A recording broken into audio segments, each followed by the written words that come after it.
Hey guys, what's going on? Tyler here with your movie fix. And once again, with me, I have Mr. Dalton.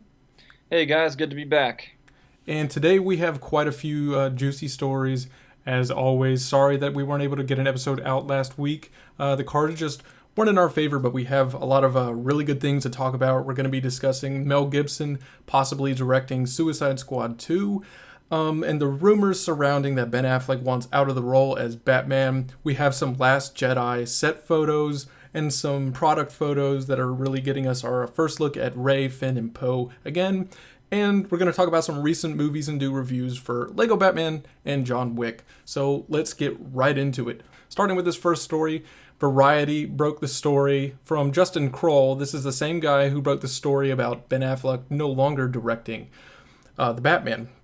And so we got a short list of directors that are going to be doing that are being courted by Warner Brothers to direct Suicide Squad 2, and topping the list was Mel Gibson. Along with this list, we had Ruben Fleischer of Zombieland, Daniel Espinosa of Safe House, and Jonathan Levine, who did Warm Bodies. Dalton, what do you make of Mel Gibson possibly being the director for Suicide Squad 2? Well, I'm gonna go ahead and start off by saying I don't think there should be a Suicide Squad 2, but if we're gonna, move forward with that train, Mel Gibson, look, he's a great director. I mean, his films, regardless of, what subject matter they may contain, they're very well constructed, and he's a very talented filmmaker. So while I sort of respect the idea that DC wants to go after more talented filmmakers for their sequels, Mm-hmm. especially something like Suicide Squad, there's just something that doesn't sit right with me. And it might have something to do with the fact that, Mel Gibson, when promoting Hacksaw Ridge, actually talked bad about comic book films and said that he's not a big fan of them and doesn't really want to do them. But then, That's why I couldn't even believe this. Like, I thought this was pure bullshit speculation of Mel Gibson being, up there for Suicide Squad after it just got critically, like, panned. Big time. One of the biggest disappointments for a lot of people last year. And like you said, when he's promoting Hacksaw Ridge, he calls Batman v Superman a piece of shit. He doesn't like superhero movies because those aren't real heroes. Like the movies that he makes, those are about real heroes. And just, yeah. in true Mel Gibson fashion, you just think he wouldn't be up there. But just to add to the story, that this is no longer actually a rumor. And that actually, when he was doing a screening for Hacksaw Ridge, he's making his way around before Oscars are coming. Somebody was asking him, so is this getting close to a deal, or is it a first date, referring to the rumors that he's going to be directing? And he said it's actually more of a first date. So this is confirmed by Mel Gibson that yes, Warner Brothers is courting him to direct Suicide Squad 2. And just to add, Justin Kroll did say that Suicide Squad director search, since I posted after a few calls, if Mel wants this, it's his. So he is their top pick to go for it. And some might say that he would never do a comic book movie, but they heard that he's actually more interested in the cast than the material, and that he's actually been familiarizing himself with the material. Mm. And again, just adding some more layers to this and give it a little more concrete. Will Smith and Mel actually were going to do The Accountant several years ago, but the old regime at Warner Brothers didn't want Mel, but it just shows how much that Mel wants to work with Will. So with these facts on top of that story, how does it make you feel?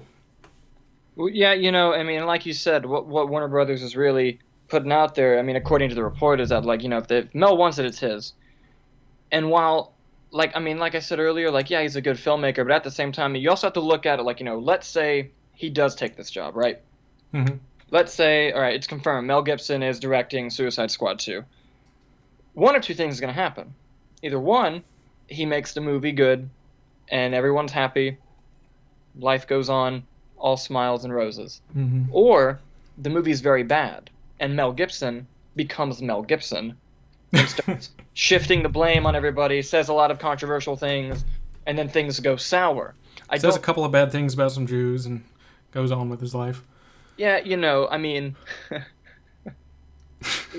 was just okay. Like the fact. Okay, I'm gonna jump off topic a little bit here. The fact that he's nominated for an Oscar this year after all the horrible things he said, the Academy must have really big hearts. That's all I'm gonna say. Well, all those comments about him, because the consensus for Mel Gibson seems to be great director, terrible person. Just Yeah. the guy kind of doesn't have a fucking filter, and he just kind of says all this crazy shit that really doesn't make him look good, but his work really speaks for itself. It really does. I have not seen every one of his movies. I have seen Apocalypto and Passion of the Christ, which are great movies. You did get to check out Hacksaw Ridge, and I imagine, unlike me, you've probably seen Braveheart. What I was gonna bring up about Mel Gibson was, if this movie goes, well, I don't think Warner Brothers has thought about the fact that this might go sour with him, because I actually saw this really funny. I think it was either a tweet or a Facebook post, and I forget who did it, but it was just floating around the internet, where someone, I think it was a tweet, someone tweeted, "Yeah, Jared Leto's gonna send Mel Gibson a rat, then Mel Gibson will kill Jared Leto with his bare hands." Oh yeah, I saw that, and I think in order for him to take this kind of deal, I mean, it would have to be a really sweet deal. He would have to have a lot of control over this project, and judging on the way that the first movie, Suicide Squad, was, like, all the drama surrounding that production, all the regrets that David Ayer had, and with him saying, if I could have do it again, I would make it a more grounded storyline. And obviously that's a little more up Mel Gibson's aisle. And, I almost feel like, while I can still see how Suicide Squad fits in with the other movies, Mel Gibson is a very serious storyteller. So this could take a very different turn from how the first one went. That with the rumors of it being changed to fit, more of the reaction of the trailers that were a little more upbeat. And that's what people wanted. So maybe they changed, the tone of the movie that they were going for, especially opposed to how the first teaser trailer was for Suicide Squad. But, in order to get Mel Gibson on, it's going to be one sweet deal. He's going to have control. And, they, like you said, the old regime at Warner Brothers, those executives, they did not want anything to do with Mel Gibson. And I really like the fact that he's more attracted to the talent of that movie than the source material, because I think he would just make a good movie first and not really care about fan service, which they need that at this point. Yeah, and also, like you said, he's gonna need a sweet deal to direct this movie. They're gonna blow a lot of their budget on trying to get Mel Gibson to direct this thing if they really, really want him that bad. Yeah, and you would almost have to wonder, all the shenanigans of Jared Leto. I know it seemed like a joke, but I cannot see Mel tolerating that sort of stuff that Jared Leto was doing, sending all these crazy gifts and doing all this really weird shit, which, I would read it and I didn't really think much of it. I don't think any of that was actually going to make him a better Joker. I'm sure a lot of it was just fun to do. And for whatever fucked up reason, I mean, I personally think some of it was really stupid and not necessary, but it kind of, if anything, it helped the other actors get more in character. Being surrounded by Jared doing all this shit, because he probably got to, he was literally acting more like the Joker probably on set than we ever got to see. So there's a strong possibility that he could even end up recasting him. I definitely see what you mean by how the Joker could be recast. Not only because, Mel Gibson's directorial style and, that might clash, but also just the whole controversy surrounding Jared Leto in the first place, of how, he was apparently extremely unhappy with Suicide, like his scenes being deleted in Suicide Squad. Mm-hmm. So I think they're already sort of on the fence of trying to deal Jared Leto into doing it again. And if Jared Leto agrees to do it again, okay, great. But if they bring on a director who's not going to clash with him, it's going to come down to, okay, who do we need more? Do we need Jared Leto more, or do we need Mel Gibson more? Yeah. And they're gonna decide Mel Gibson. And I'm just throwing that out there. I'm not saying that I've read that he could be recast or anything, but we know that Jared was a little salty with what the final product was for his Joker, and he even went on saying that, he went into Suicide Squad thinking it would be more of an art house type film. And that was the vibe you actually got from the initial teaser trailer, but all that aside, if not so much of a recasting thing, it could almost be a softer reboot of the character with still keeping Jared, just not really going with the style of what David Ayer was going for. Hmm. And if Yeah. it's pulled off well, I don't think anyone's really going to care that they made some changes to it. Hmm. Yeah, yeah, and same. And like, I do think some slight changes do need to be made because I think that the big problem with Jared Leto and Suicide Squad, where I don't hate him, I didn't love him, I didn't hate him though, Mm-hmm. and I just think that the biggest problem is they gave him too much freedom. And Jared Leto is one of those experimental actors where if you give him too much freedom, he's gonna roll with it.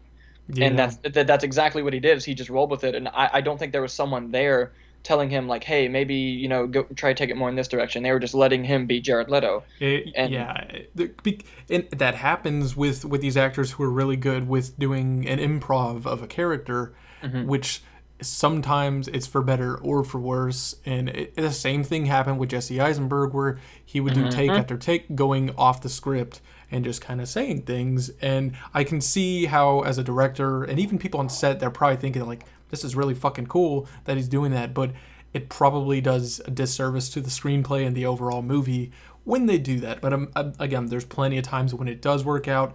But mhm, uh, I'm just 50-50 on Jared as the Joker. Things I liked, things I didn't like. mhm, Not enough to really see. But just yeah, wrapping up the Mel Gibson story.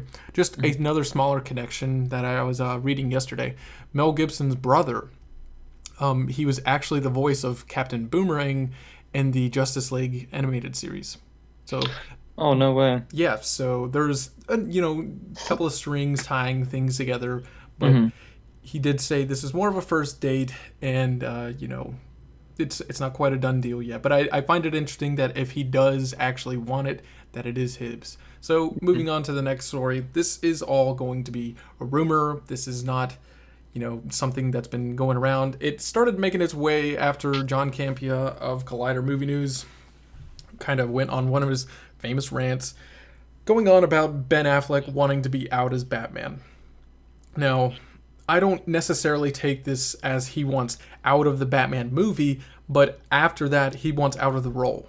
I don't think he wants to continue to do this. And can you really blame him? Because at this point, he's going to have played him longer than anybody else. Between Dawn of Justice, he shows up in Suicide Squad. He's going to be in Wonder Woman. He's going to be in Justice League. That's 5 movies. I mean, that's a mhm, lot going on there that he's going to be doing. So, and John Campea heard this from one of his inside sources at Warner Brothers. And there was a lot of just controversy surrounding this because he wasn't talking about it as a story. He just kind of started going off on a rant. And it's not to slam him because he told everybody, no, don't run with this story, like because mhm, he's been burned before on mhm. on kind of breaking things like this. So there was a lot of backtracking going on, but he did. I remember I couldn't find the exact link, but he did make a bit of a retraction, kind of clarifying everything. And he said, "Make no mistake, Ben does 100% want out of Batman. It is a really long uh, commitment. Mhm. That what just kind of sucks for me is that it would be nice if Ben was excited about playing this character as the rest of the cast of Justice League. Like, none of them seem like they want to go anywhere. I mean, Henry Cavill said that he's going to keep playing Superman as long as he can. Ezra Miller is like the most excited dude ever. Jason and Yeah. Gal, they love it. And I just wish we could see that same excitement out of Ben, but I get it with what happened with Live by Night. That was a movie he wanted to release actually later this year. He wanted more time to work on it, but because of the obligations of working on Batman and Justice League, things got in the way. And he has all these other projects that he wants to do.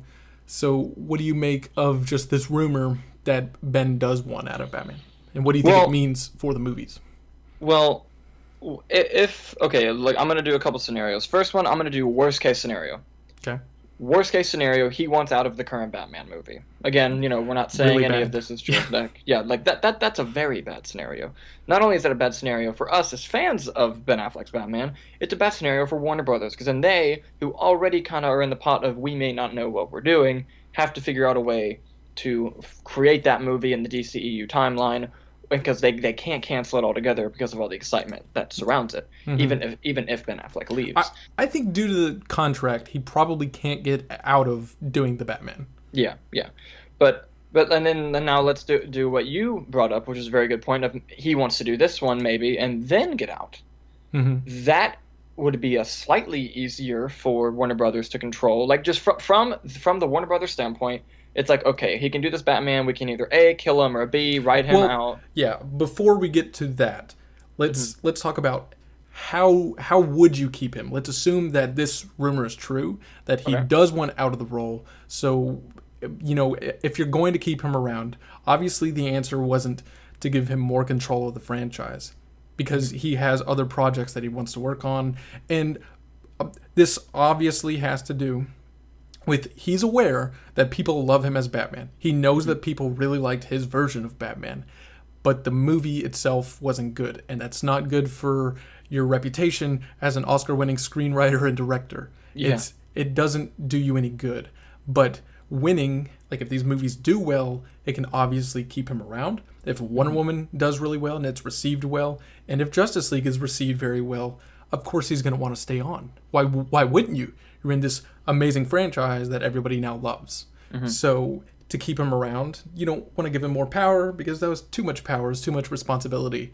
So do you want to throw more money at him and pull a Marvel Studios with Robert Downey Jr. and just give him an offer that he really cannot refuse? Well, honestly, if I was Warner Brothers, because what they've been doing is they've said, all right, look, here's what we're gonna do. Here's what we no, I'm sorry. Here's what we want to do, and here you go. You can have this, you can have that, as long as you do what we want to do. Mm-hmm. What they need to do is sit down, Ben, and say, Ben, what do you want to do with this character, with this franchise? Now, I'm not saying Ben Affleck has the answers to everything, even though he probably does. I'm not going to sit here and claim like, just let's just put everything. Let's put, Disney and all this in the hands of Ben Affleck because he's the world problem solver. No, that's not what I'm saying. But what I'm saying is Ben Affleck is a very smart filmmaker. He's a very smart actor. He is very intelligent when it comes to this business. And I think that what you said of how, like, giving him more control didn't seem to help.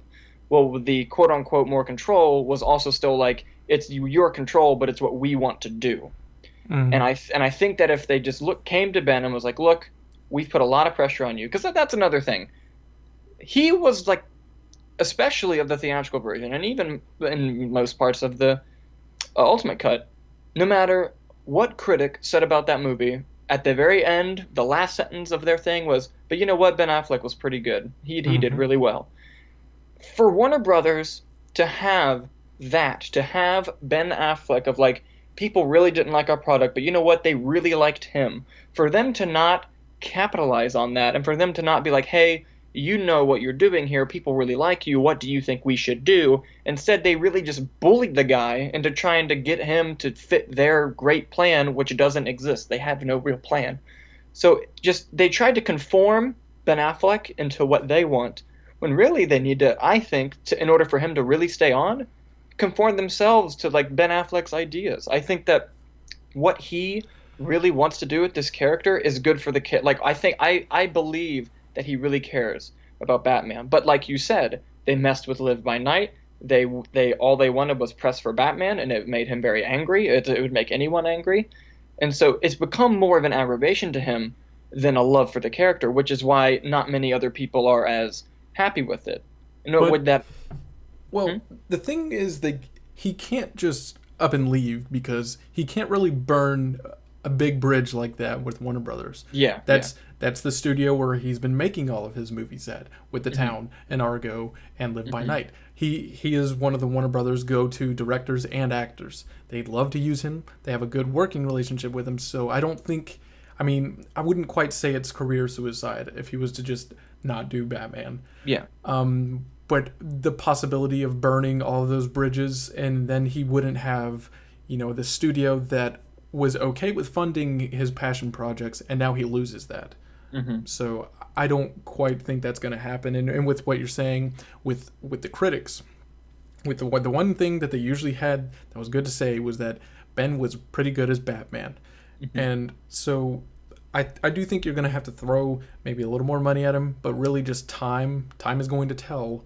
Mm-hmm. It's going to come down to Justice League. If Mm-hmm. Justice Yeah. League is received well, I think he's going to be okay with staying on. Yeah. All and like in speaking of John Campea, like we did earlier, he also said like winning cures everything. It Like does. if Wonder Woman's great and Justice League is great, this problem practically disappears in Yes. terms of him wanting to stay. But what has me worried though, and this also ties to Wonder Woman. Let's say Wonder Woman is excellent and everyone is on board for Gal Gadot. I don't want Warner Brothers to do the same thing to Gal Gadot that they're doing to Ben Affleck. Because the last thing we need is for her to get angry and not want to play the character anymore. You know what I mean?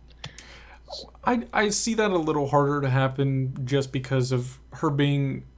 I know she does have a lot of other things going on outside of her acting career, Mm-hmm. but with Ben, with just by no longer being in charge of script duties and no longer directing, that means he has very minimal press to do until the junket starts, and he gets Yeah. to do that as an actor. So a production like Batman, I'd imagine it's probably going to have a 4 to 6 month shoot, which that's quite a while, but Yeah. it's far better than a year and a half. So that already frees up a lot of time. So we've talked about what's going to keep him on, but worst case scenario, if Ben Affleck he's 100% sure, like, I'm not going to do this.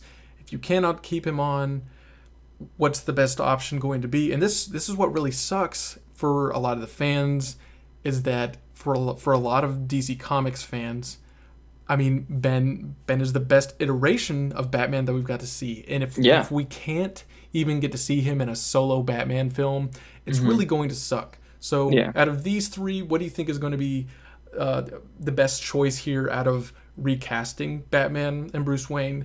Do you pass the torch, as in like a Batman Beyond or Dick Grayson becoming Batman, or do you kill him off in the Justice League sequel?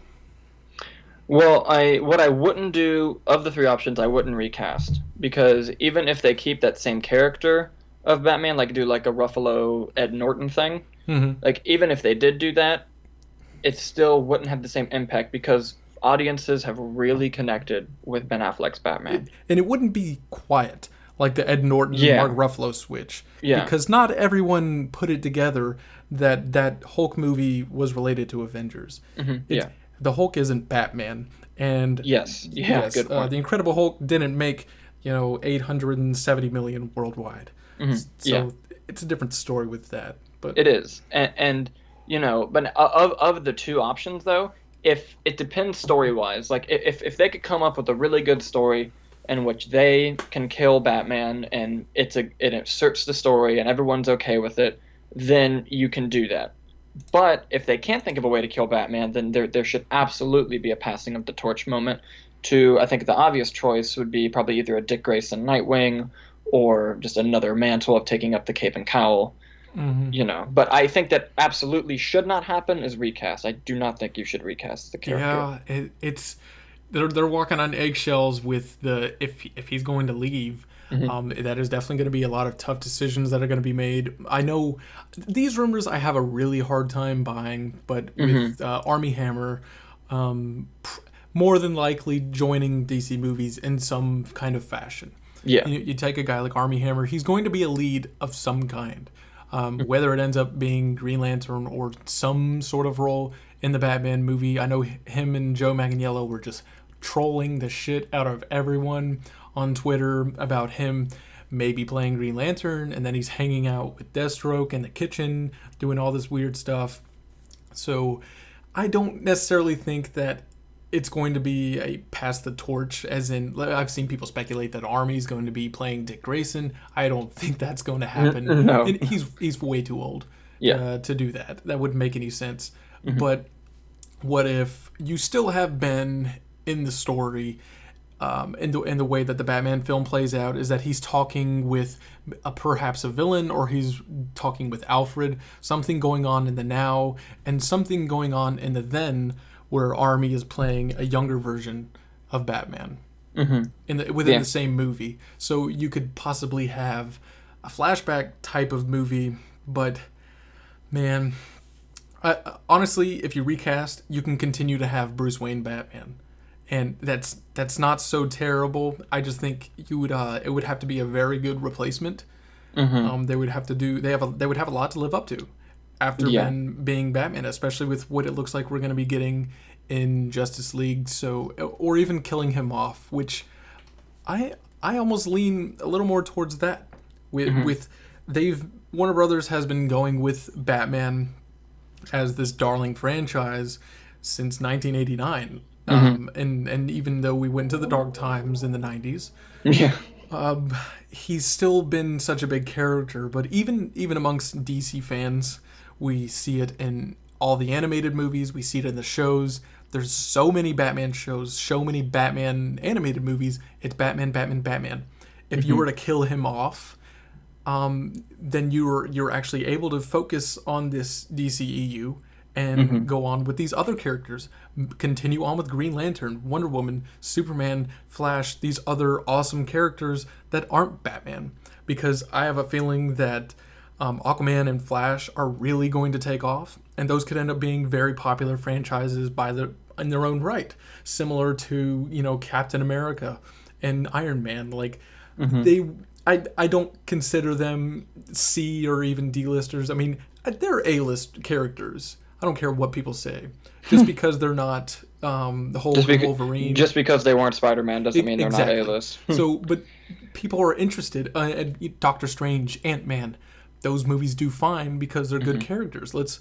If we kill off Batman, then we have more time and resources to put towards other characters, and people like myself, which if you're gonna kill him, do it good and do it Yep. in Justice League 2. But I wouldn't want to see it sooner than that. Yeah, I pretty much 100% agree with everything you just said. But I mean, and of course, if you kill Batman, you're gonna get those fake what's it called, bandwagoning fans that are like, Batman's dead, I'm never gonna watch the DC movies again. It's like, good. We don't want you to watch the movies. We want people who But actually we care know they'll about be this the first in universe. line. Oh, you know it. And also, and I love what you said about how this will help Warner Brothers focus on their other DC franchises. Yes, thank you, preach, saying that, because for years, I mean, don't get me wrong, Batman and Superman are excellent characters. I'm not taking anything away from their characters. Mm-hmm. But what Marvel has done so well is that they've realized, like, hey, these characters that no one really knows, these are excellent characters. Let's run with them and see what happens. And then they've been very successful at it. Now the DC characters are more popular than Marvel characters, the more obscure ones, I mean. Mm. And like for whatever reason, Warner Brothers never really have jumped into them until recently. So I'm glad that we're getting the Justice League movie, but I'm also glad that, like you said, if with Batman out of the equation, as much as I love Batman, it gives them more time to focus on characters that that we have not really seen flourish on screen before. And what that will do is people will be like, you know what, I love these guys, I'm going to watch more about them. And then as that happens, in a couple years' time, you bring Batman back, and when he's back, he's better than ever. You know what I mean? Mm-hmm. Yeah, I mean, there's out of those three choices, recasting and passing the torch. I think recasting or killing him off are probably actually the better choices. And Hmm. if it means that we only get one solo Batman film out of him, but we get to keep him on in Justice League and sprinkle him into some of the other movies, I'd be okay with that. I'd be totally cool with that. And that's kind of where they're at with Hmm. Robert Downey Jr. There Yeah. have been rumors of Iron Man 4 happening, but really he gets the benefit of not being dedicated to one movie shoot where he's the main character. He gets to show up in Avengers movies and he gets to show up in Spider-Man. Hmm. And he's still probably getting the same exact pay as Oh if yeah. he was the star. Hmm. So if they're able to do that, just keep the universe alive, keep it big. If you have him show up ever so briefly in the Man of Steel sequel, or Clark goes to visit him for some advice on something, but Hmm. just Batman kind of stays in his cave and you don't see him the rest of the movie, Yeah. something like that. I don't think that's too taxing on Ben to have him show up for a couple of days Hmm. to shoot some stuff for a movie, almost like a cameo or as a tertiary character. So I think those would be fine. But as far as this rumor goes, there seems to be some weight to it. But like I said, the time is the only thing that's going to tell us what's going to happen. Oh yeah. And Exactly. And if Ben Affleck is out, like let's say he leaves after the solo Batman movie or whatever, we are not going to find out until after Justice League comes Yep. out. Yeah, and that's why it's going to be a long waiting game for the next 9 months. Oh It's yeah. really going to suck, but hopefully Wonder Woman's good and we get past that. So moving on from this story, hopefully we get some more positive developments on that. But moving on to some Star Wars news, we do have the first set photo from The Last Jedi. Do you have that link over there pulled up? Yes, I do. All right, so Ryan Johnson, he released this little image here of some of the First Order stormtroopers on set. This nice black and white photo.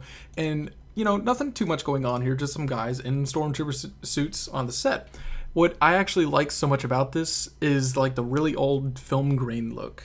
Like, this looks like a still out of A New Hope or Empire. Oh yeah, it looks awesome. That's really what the vibe I'm getting. And I imagine like he's kind of sticking with some of the principles that J.J. Abrams wanted, that you shoot Star Wars on film.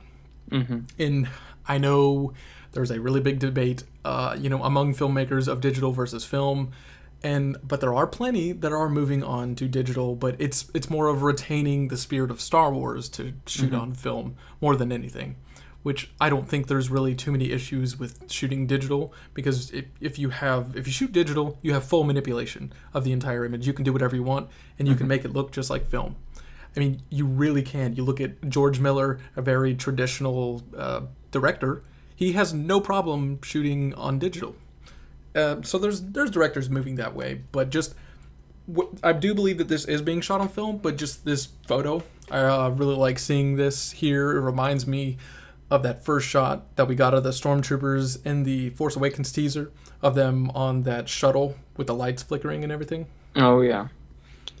So what are your thoughts on this photo here?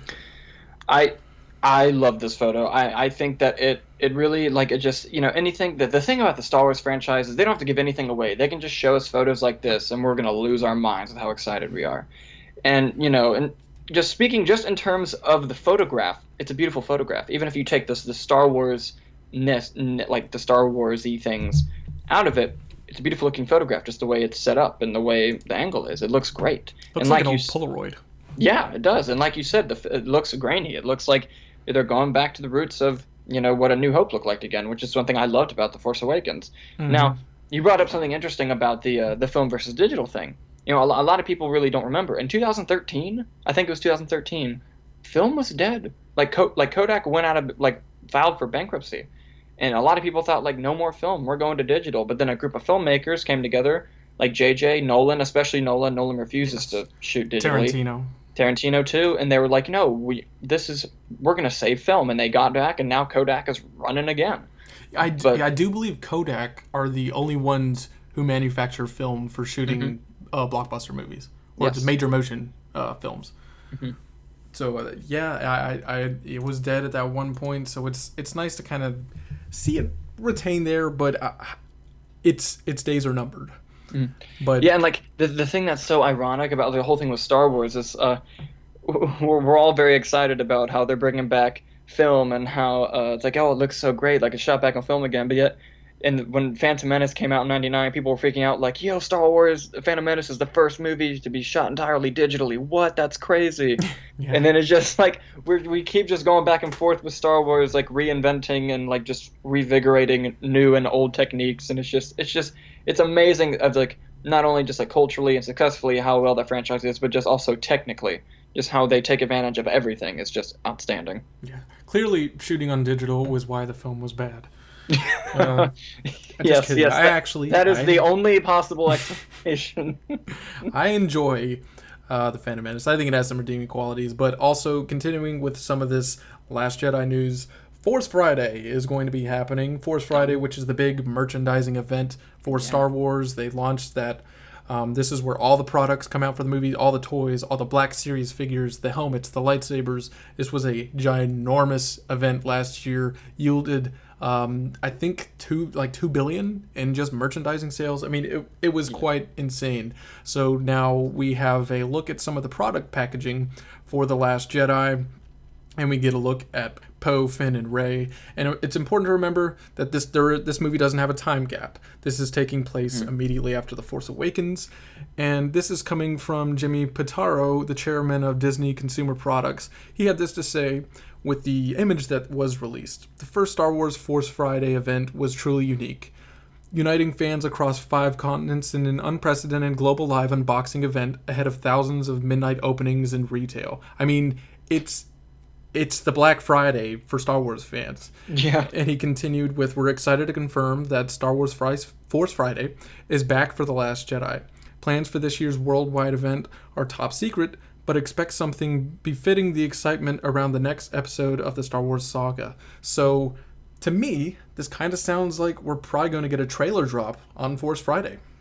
That would be amazing. I mean, I'm thinking it might be something along the lines of like that first teaser we got for Force Awakens. Yeah, perhaps the first teaser. Yeah. Because I think they're saving that trailer for Celebration in April. Mm-hmm. Okay, this says Force Friday the 2nd will take place on September 1st. So okay. So well, there's no way bad. we're waiting that long for a teaser. So perhaps no. even my bad. That's my bad. I was under the impression that it was happening relatively soon. Oh, so did fault. I thought it would come out before Celebration, which is in 2 months. So perhaps by the time September 1st rolls around, we'd probably be closer to a trailer 2 date. Yeah, or even they might do teaser in April and then full out trailer on Force Friday. I mean, who knows? It's so far out. It could be. I think it's probably either going to be a second trailer or maybe like a Q&A type panel with the cast. Mm-hmm.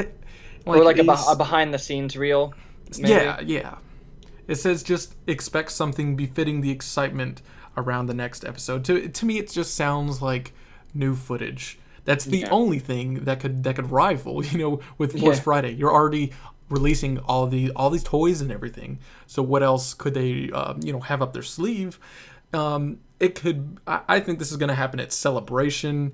I doubt that they have a press release ready all the way in September to perhaps announce like the next standalone Star Wars film. I don't think that's the case. I think we will hear a very concrete answer at Celebration with what's going to be happening after the Han Solo film. But that's just me. Yeah. And I mean, I see that totally. So moving on from that, just the product stuff. But the looks that we have here, everyone pretty much looks the same. And we get a shot of Rey holding the Skywalker saber that Anakin had and Obi-Wan passed on to Luke after he loses it in his duel with Darth Vader. The same saber that her and Finn use in the movie. And she's the only one that looks a little different with her hair kind of being down. Yep, and it's also the same saber that killed hundreds and thousands of children. Yes, bunch of little younglings. What a great memory. What a great thing to hold on to. and really just with Rey, it looks probably how she had her hair up at the end of The Force Awakens. Just looks like the braids on the lower back part came out. And it's actually a really good look, I think, for Rey. I like that. I mean, I know that this kind of goes without saying, but Daisy Ridley is extremely attractive. Rey is bae. I've never heard that before. Oh my god, that's fantastic. Rey is bae. No, but yeah, I mean, the thing that makes Rey so great is like obviously anyone who's not bad to look at in a movie is great, but her character is so fantastic. She's one of my favorite Star Wars characters ever, and just seeing her hold that lightsaber and looking as amazing as she does, it just gets me so much more amped than I already was for what her character is going to do in The Last Jedi. And especially seeing her with some more training from Luke.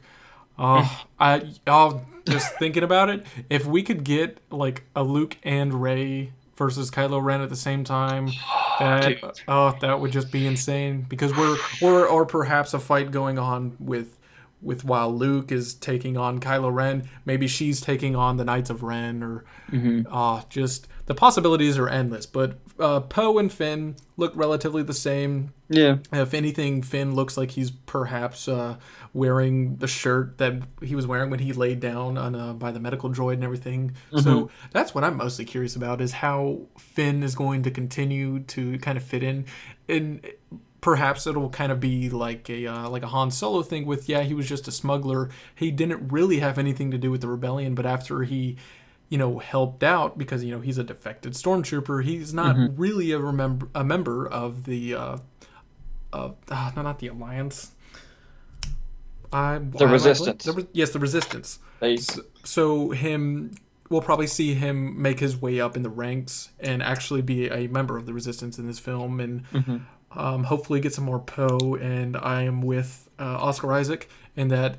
Please, Ryan Johnson, don't kill him off in a movie. Let's keep him around, and if anything, give him what Harrison Ford wanted and kill him in Episode 9. That would be great. That would be great, especially with the badass fighter pilot that he is. He would go out in a blaze of glory. Oh yeah. So moving on from the Star Wars news, we're going to be talking about some. We're going to do just some brief reviews. Going to talk about a couple of movies that came out this last weekend. Lego Batman and John Wick. Going to kind of dive in with Lego Batman. I got to go see this with my girlfriend and a buddy of mine. I think I saw it on Friday when it came out. I actually think we were really worried about it being pretty packed, and it wasn't, surprisingly. And we saw it late at night, and I never got super too excited for this. I mean, I was looking forward to it, but just some general impressions about Lego Batman. And these reviews, we're going to try to keep them spoiler free. And if we do discuss any spoilers, they're going to be pretty minor. But I don't think it lives up to the Lego movie. I don't think it quite comes close to it. But it stands on its own, and I think it bolsters the franchise of the Lego movies very well. It's a nice compliment to the Lego universe. But most of my problems just kind of stemmed from the Robin character and what they did with him. It was just, there were Will Arnett as Batman, gold. I think he did fine, and I think the Yeah. themes of what they were going for in the movie with they were very true to Batman. And if you're unfamiliar with how Batman actually is in the comics, is he's kind of an asshole. He alienates the people that he loves, and he pushes them away thinking that he's keeping them safe. And we've seen it kind of touched on, like with the Dark Knight and Rachel, but they actually hit it on the head really hard in the Lego Batman movie with him being afraid to have a family and pushing those who care about him away. And all of that I really liked. But what they were doing with Robin, like it's not Michael Cera, because he's just reading the script, he's doing the movie. Mm-hmm. I didn't mind like him speaking his performance. His performance was good. I didn't like what they did with the character. In this film, Bruce adopts Dick Grayson. He takes on this orphan, and throughout the whole movie, Robin's like trying to really win him over, and he's calling Batman like Daddy and Padre. Like he almost never calls him Batman. Like he refuses to do that, and he just keeps calling him Padre and Daddy and Dad, and that I didn't like. But as far as the rest of the movie, the action was great. The animation was really good. On those regards, totally up there with the Lego movie. Some of the humor felt a little more flat to me just because this movie felt a little more childish than the Lego movie. Because at least the Lego movie had a lot of meta humor as far as like them being Legos, and there were a lot of jokes that were also friendly for adults, because that's kind of the secret to making a good like kids movie, is if it's also friendly for adults. And I just think Lego Batman was slightly less friendly, for adult audiences. It was a little more aimed at kids, but there were plenty of Batman references, a lot of really good throwbacks. They kind of poked at all of the Batman franchises, but ultimately I ended up giving it a 7.8 out of 10. But I'm definitely going to be getting it on Blu-ray, and I think I'll enjoy it more on some repeat viewings, but I can't put it on par with the Lego movie. But I look forward to seeing Batman and maybe even Robin and some of these other characters continue on in the Lego movie proper sequel. But you got to see Lego Batman. What did you think of it? Well, I share a lot of similar feelings. I also want to point out that at some point this weekend on my own YouTube channel, I'll be reviewing John Wick and Lego Batman in more depth. Dalton Burdett YouTube, shameless plug. And anyway, not enough people watch to complain that I'm a week late, so it's okay. So what I really thought about Lego Batman is I enjoyed it. I do agree with you that it does pale in comparison to the Lego Movie. But the biggest thing that I loved about this movie is you could really tell the people who made this really care about the character of Batman. Oh yes, big Even fans. even though like it really is a parody of Batman, you could tell that these people knew the character, were passionate about the character, and they hit the strings of the character that needed to be hit on in every iteration. Hmm. And that to me, I mean, yes, this movie is absolutely hilarious. Like, especially if you love Batman, you're going to laugh at all sorts of jokes this movie throws at you. But just even the more character moments with Batman, you could tell that someone who's wanted to make a Batman movie their whole life finally had the opportunity and was able to sneak in what they wanted. And it was very nice to see. As for negatives for me, I do think that the first act of the movie is just about damn near perfect, and then after that, it slows. And it doesn't just slow, it tries to do what the first act of the movie did, but more randomly. Hmm. And I think that just the contained, structured hilariousness of the first act was just unbeatable, and they couldn't top it. And but with that being said, it's not like you said, it's not a bad movie. It's just in comparison to the Lego Movie, and I do 100% agree with you that it is a little more towards kids than the Lego Movie was. But there are still moments in this movie that just especially I'll emphasize, especially as a Batman fan, you will enjoy. Something else that I want to say is I Go on. I absolutely loved Robin in this movie. Oh no! I thought that he was great. Okay, listen, just on the fact that the movie is a parody, they made fun of that character so well in everything that he did. I know that you can't stand him. I mean, you can't stand like the character. I loved it. To me, it was one of the saving graces of the movie. Just to Oh, see Robin with those huge bug eyes just running around the Batcave going, "Dad?" Like oh. I don't know what it was. This is I the beauty of love having other opinions on this show. it was Ah, to me like okay now if this was an actual real live action Batman movie and they treated the character of Robin like that, I would be furious. But the fact that it was the Lego Batman movie and it was parodied, I found more enjoyment and fun with it, and I absolutely loved it. Now I was hoping, what I will say about the character of Robin, um okay, this might be slightly spoilery but not really, okay. but just in case if someone's listening, it's like they don't want to know anything at all, this might be slightly spoilery. I was expecting Robin to be like that for the first half of the movie, and then like go through a development and change by the end of the movie. But he stayed like that the entire movie. Now Yeah. that I was a little like, okay, whatever. Yeah, I could have dealt with him being, the little puppy-eyed kid wanting to be adopted if I just feel like you said his character didn't quite move anywhere. Batman did, Barbara did, but I didn't feel like Dick did. He kind of just stayed the same throughout the movie. He stayed that puppy-eyed kid. But Now and I agree that they should have changed him up towards the end of the movie, but I'll stand by what I say in that in terms of a parody, they knocked it out of the park with Robin, at least to me. well, okay. What would you give it on a scale of 10? On a scale of 10, ooh. On a scale of 10, I would probably give it a solid 7, 7.5. So Just you're actually going a little lower than me. Yeah, just because. Well, you felt like it kind of lulled a little Yeah, more in the yeah, second and third acts, and yeah, yeah, I can see that. but like the things that it did great is I love like the pop culture, and the like especially the nabs at the DCEU were the best ones. Hmm. But like Suicide Squad. yeah, so many funny jokes about Suicide Squad. But the biggest funny thing to me, I mean, like I won't get into specific jokes, is like the whole idea, the concept of how they use the Phantom Zone in this movie. I loved. I thought that was great. Yeah, I did too. I really like that, and Superman was in there briefly, Mm. as this tie-in with the Phantom Zone, which Yeah. we won't really go into the Phantom Zone because then you Yeah. cross a lot of spoilers. But that is a part of the movie.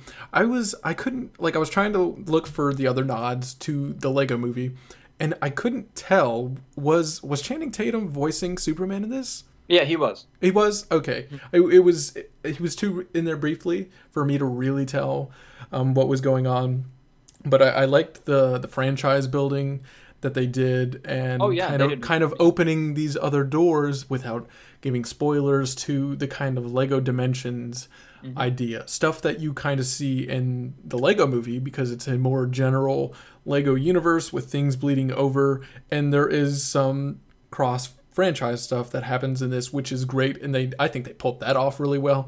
I think there's enough that this movie pulled off really well for me to give it a 7.8. I still had a lot of fun. I woke up the next morning and I thought about Lego Batman like all day. Like I would probably end up go seeing it again, but I am going to be seeing John Wick, and then we got Yes. Logan coming out in 2 or 3 weeks. Oh, Logan, I'm so ready Logan for is that. going to be a great time, but Oof. with your what you feel about Robin, I get the parody, and uh, I kind of see it because that's kind of at least they didn't go the wrong parody Yeah. of the gay lover thing with Yeah, yeah, Batman and yeah, yeah, Robin. yeah. Clearly, that would have been bad, and there's no way they were Hmm. going to do that in a kids movie.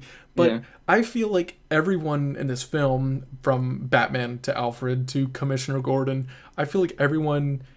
I get the parody, but I feel like they're all kind of caricatures of Yeah. who the characters are, and I just feel like Robin was a bad caricature. I don't think they highlighted the right parts of him, and I could have gotten over it if he kind of grew a little through the movie to be a little more like Batman and actually Mm. wanting to be a crime fighter. And Yeah. that wasn't really there. He was just like, "Oh, Batman's really cool and he wants me to hang out with him Hmm. because I'm his son."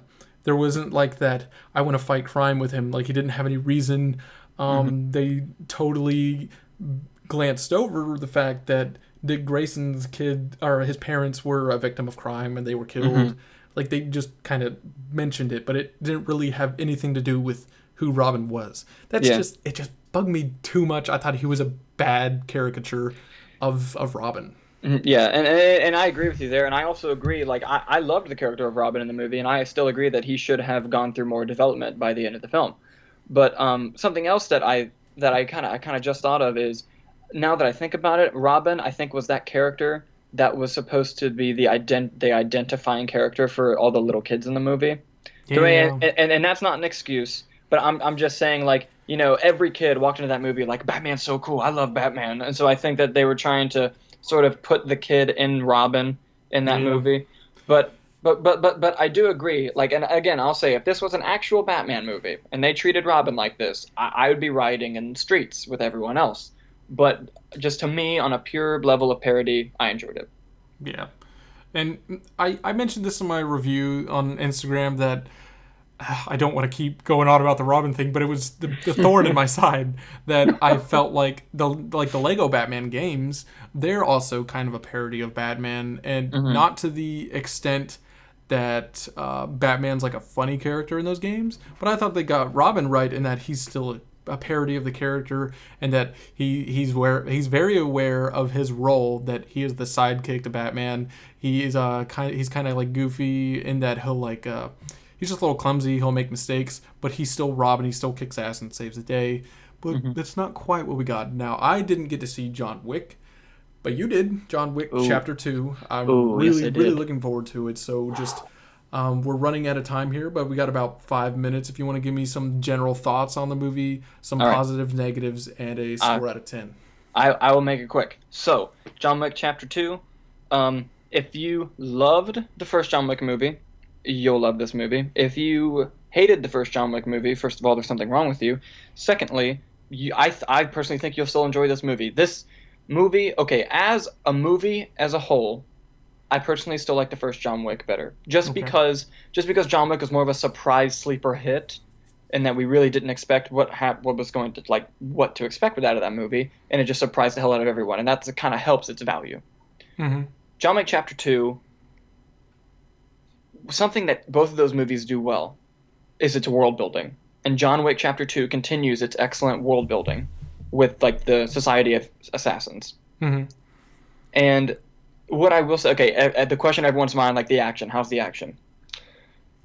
John Wick Chapter Two's action sequences and stunt work and just overall choreography on comparable level to the Raid and the Raid 2. They were that Yeah, good. I was gonna ask, did it one up the It first John Wick in terms of action? That I will say it one ups it in every single way. Oh yeah, then I'm And definitely looking forward to that. and here's the thing: the director even came out and said like, "Yo, there's double the action in this movie," and everyone's like, "Yeah, okay, that's the director just promoting the movie. John Wick has so much action. There's no way they double it. They double it. They might even triple it."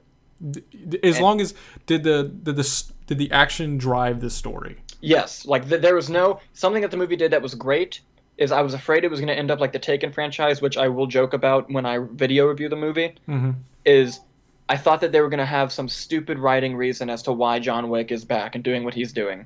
Yeah. But the story and the world building, like I said, it all connected and all flowed well and made sense, and you bought why John Wick was back. And that was really important to me.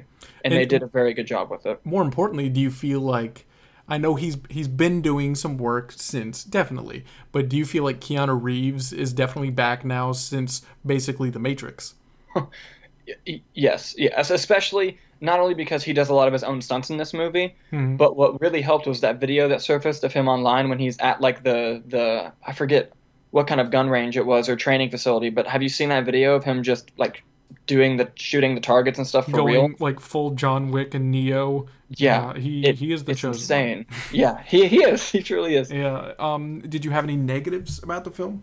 I have some slight negatives. I think just really in terms of negatives with the movie, it really all comes like it's less mysterious than the first movie was, Yeah. and that it's a little more exposition-y. I mean, like I understand like exposition is a difficult topic when it comes to movies because sometimes your movie really needs it, sometimes it doesn't. The thing that made the first movie so good is that it was so mysterious and like the currency and everything you're like, man, that's so cool how they just kind of don't tell us. Well, this one sort of opens up and kind of explains it more, which kind of was like, like I liked it better when it was like mysterious and you kind of had to fill in the gaps. Hmm. But another thing is that it does slow down more so than the first John Wick does, but it only slows down for a moment. Like there's one. This is not spoilery. You'll be at a concert, and Okay. you'll be like, oh my god, is this movie about to come to a grinding halt? Is this about to slow down forever and be bad? And then it picks up and it goes right back to being okay. So just But a nice little moment to breathe. but there's a weird scene involving a concert where you're just like where you get worried where you're like, uh-oh, is this not good? Is this not good? And then it picks up again and you're like, oh, whew, But thank God. overall, no major issues with the film. Just a couple nitpicky things. Yeah, I mean, just a couple nitpicky things, and just the fact that the other problem I have with it is kind of spoilery, so I don't want to discuss it. That's fine. But the spoilery problem was the only big problem that I had with the movie. Okay. But other than that, I mean, and when I say big problem, I don't mean like it doesn't hurt the movie in that big of a way. It was the biggest problem I had with the other smaller problems that I had with it. Okay. And just two questions. Did we get to learn? I know you said it's not quite as mysterious, but I think with it being the sequel, it's a little bit of a given that we would kind of get away from that. But did we get to learn a little bit more about John Wick's past? Because in the first movie, it's really just his reputation, and his reputation doesn't, supersede him. He lives up to it. But do we get to actually learn a little more about his past in this one? Not his past all the way back to like when he first started, but you get more for when he was trying to leave. Okay. So, You get more of that. and in the first movie, I really liked that it kind of dug in with the Assassin's Hotel, but also the Russian mafia. Everyone knows him as the Baba Yaga. Do we get to see any more other type of mafias like the Yakuza or the Italian mob or anything like that? You don't get to see more of the like other types of mafias, but what I will say is the group that he's involved with is much bigger than you think. Okay. Awesome. And on a scale of 10, what would you rate John Wick Chapter 2? Oh, before I do that, one more positive. The sound design in this movie was incredible. You felt every punch, kick, and gun wound in that movie. Okay, I just had to say that. And did this actually, because I'm a big fan of these, how was the soundtrack? Did it kind of live up on par with that first one? Oh yeah, I personally think the soundtrack was better in this movie. Awesome. Okay, cool. Okay, so on 1 to 10, being straight up honest with you, I'd give it a solid 9. 9 out Awesome. of 10. I think that's very encouraging. Really looking forward to seeing that.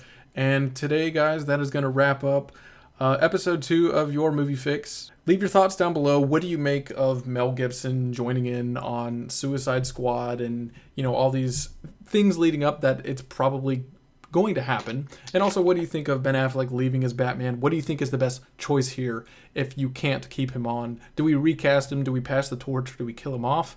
The Last Jedi set photos, the look at Rey and Finn and Poe, and also if you got to see Lego Batman or John Wick, I'd love to hear your thoughts down below, but try to keep it spoiler free.